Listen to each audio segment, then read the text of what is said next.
Čaute ľudia, dneska budeme ochutnávať takýto ľadový čaj. Je to príchuť jahoda, meta a buko. Takže môžeme začať? Tu máme pohár, do ktorého si to nalijem. Ale najprv, nech si to otvoríme, si to musíme poriadne pretrepať. Takto. Aby sa to všetko zmiešalo. Lebo na spodku je to dužina a aby sa to všetko vlastne premiešalo, tak to treba tak pretrepať. Dobre, tak to nezabudnite urobiť predtým, než to otvoríte. Ale ešte sa vás chcem spýtať, kto si pamätá, v akom videu som mal tento pokémonovský oblek? Presne takto isto som bol oblečený, mal som aj také isté ponožky, vidíte?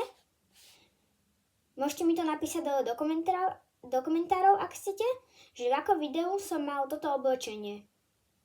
Ale my si to teraz ideme otvoriť. Dobre. Je to také červenej farby. Nalejeme si trochu. Dobre, to stačí. Ochutnám to.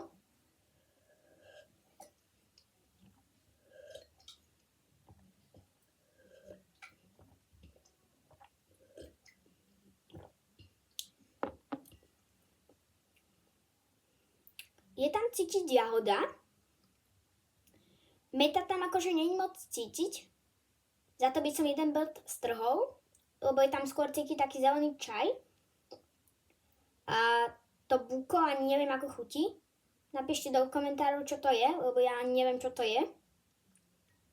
Tak by som tomu dal 9 z 10. Pretože tam nie cíti tá meta.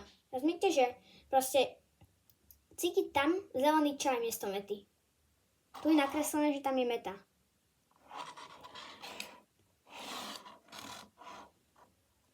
Ak sa vám video páčilo, dajte like, aj odber, aby ste nemeškali ďalšie videá. Zatiaľ čaute.